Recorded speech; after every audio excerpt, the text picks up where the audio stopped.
What is it about this team that makes you think that this team can get you past Texas? Well, they have good chemistry and they care about each other. They've rallied around finding a way to get it done and not necessarily allowing anything from outside to affect their everyday preparation for a game on Saturday. And they believe in each other and we believe in them. And I think that it only takes one person to believe and then everybody else just kind of jumps on board. And I think they feel good about themselves right now. So there's no question that we have confidence in them. And they're aware. You guys have probably already talked to them today. I'll see them later on today. They're aware of who they're playing. I don't think there's any question that they understand they're playing a good football team. I mean, they're watching the tape. They know that.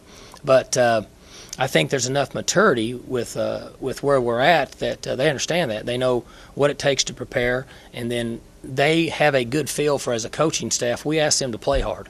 That's all we ask them to do. Is this in some ways a finer hour for this group because they've been able to overcome the adversity that they have and still put themselves in a position to develop a rhythm? Well, it's something that gets talked about all the time now, and you know, at some point as a coach, you'd like to say, I don't want to talk about injuries or adversity anymore. I want to talk about the future and the upcoming game. But I think that we're kind of out there in a society now where that becomes a topic, and so the honest opinion from our coaches is that we're giving them credit for that each week, for not having a player available and another guy stepping up and continuing to push forward. And there really is no other option. They're going to play the game Saturday, and they're going to play one next Saturday, no matter what happens. And so the alternative is not very good because there's not one out there. Coach, where's this Texas defense rank among defenses you faced this year? They're the best one. Statistically, they're very well deserving. Coach, your players will hear a lot about this 11-game losing streak to Texas. Is this something you talk about at all, motivation, or do you purposefully just ignore it? I don't really believe in that. I think these guys have put themselves in a position in the last few years that with a little break here or there, or maybe a better call from a coach or maybe somebody making a play, that we had a chance to win those games. So I don't really buy into that much. I think that's more just talk, and I'm not sure that you can motivate players in a negative fashion anymore. I don't think young men really buy into that. I think they'd rather hear, okay, here's the game plan. Let's go practice hard. Let's prepare. Let's get rested up on a Thursday afternoon and a Friday, and let's go give everything we have on Saturday, and let's see who can make a play. Mike, you've gone from all the preseason hype and then all the issues that you've dealt with, and now it would be a really good story. Most people probably pick up on that these guys that were unproven have come through, and you won games without a couple of All-Americans. But I'm guessing you're okay with the lack of attention at this point? Nationally? I'm okay with it. I was unsure that I didn't know we were getting it. Of course, I'm not really caught up in what's going on, but I'm okay with where we're at. You know, I said this a bunch of many times, and I'll say it again. Our concern is the young men in our program going to class and doing the right thing and trying to get everything we can out of them on the football field, and them enjoying their opportunity and the time that they're here in college. And that's really important to us, and I think we're getting some results in those areas right now. You ran the ball really well at Texas last year. Do you think this offensive line now is ready to perform at the same kind of level, or will you see the same result? Well, I hope so. You know, we're gonna try to run the football. I don't think there's any question that that we're not in a position offensively to be one-sided. We have to be balanced. We're not good enough to just throw it every snap, and we're not good enough to just run it every snap. I think the flexibility and opportunity to throw it and run it gives us a chance to move the ball and score points. Our offensive line, we've had 2 new guards. We've talked about them for 2 months now. They're getting a little better each game, and so we just try to bring them along and continue with what we've done. Toasted said Lane Taylor really has been exceptional the last couple of weeks. Have you seen that as well? He's improving. I'm toasting. I don't know if he's had what level English he's had, but exceptional may be a little much. I like his attitude, though. That's kind of an example of how the players feel about each other.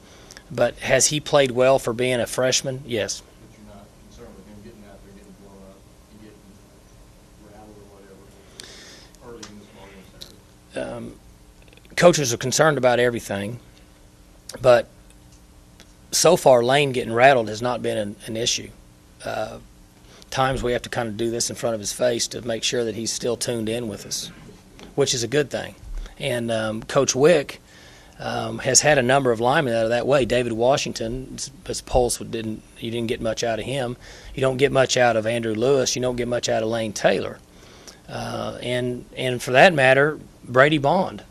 Russell's the only guy you can get a little bit out of. So I think that's a good thing that those guys have played with some poise and have gives them a chance to overcome a bad play. Play the next play.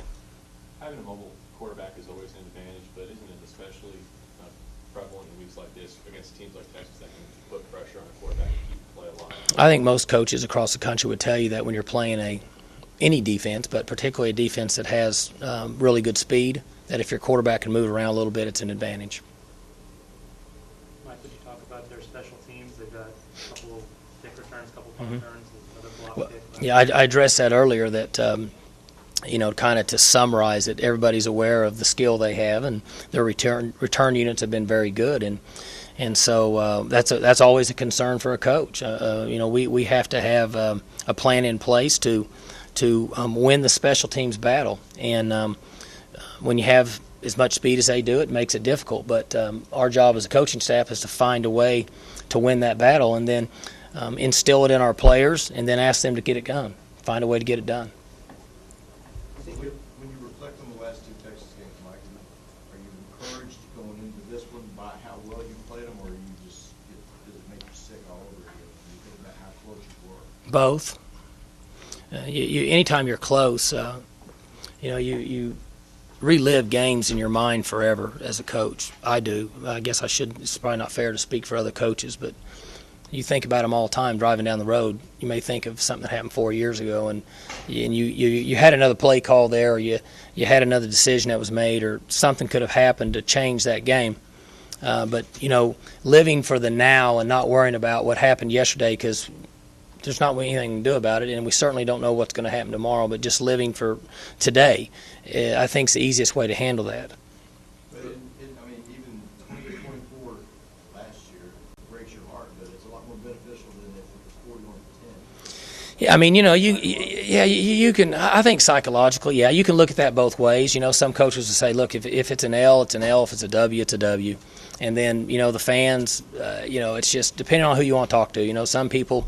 It's kind of like what we talked about 3 weeks ago.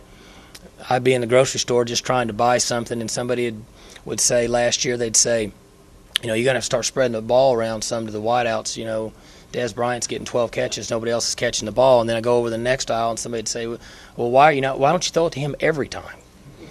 Why is he not getting 25 catches? What's wrong with you guys? So, you got that deal going on. And it's always going to be that way. Some fans would, I'd rather lose 50-7 than be at the end of the game. And so I don't know what it is. I just know that we're going to work hard. We're going to get a good plan, and I really believe our players will give everything they have. Coach, those last two Texas losses, ones that kind of replay in your mind more than the other loss. I don't know what to say. I'm just saying the same thing over and over now. I'm having a hard time answering that question. Every loss that we've ever gone through, myself personally as a coach, goes through my mind. Do you think your players from Texas enter this game with more of a chip on their shoulder than the ones that weren't recruited by Texas? Do you use that at all? No, we don't. That used to get brought up some in recruiting, and even I've heard that before, but and maybe that's probably a lack of using a tool for motivation. I never have believed in that personally. Now, you'd have to ask those guys whether it's something they buy into.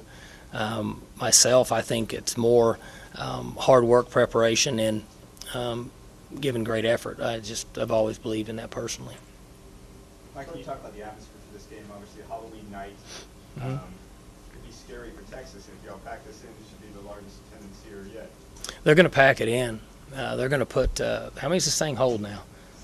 60. I bet they put close to 60 in here. So I don't think that's going to be a question. They're going to pack them in here. Our fans in the Sea of Orange, they've been tremendous this year. and should be a terrific environment, and it should work to our advantage. I mean, I would think that the home field advantage with the excitement and playing on Halloween night should benefit us. Anything else? Good. Coach, have you ever thought about not going to the grocery store during the season? Yeah, but in dealing with what happens when I get home is not worth it. I'd rather take it from the fans, and if I don't come home with the 2 gallons of milk, it's not as good a deal.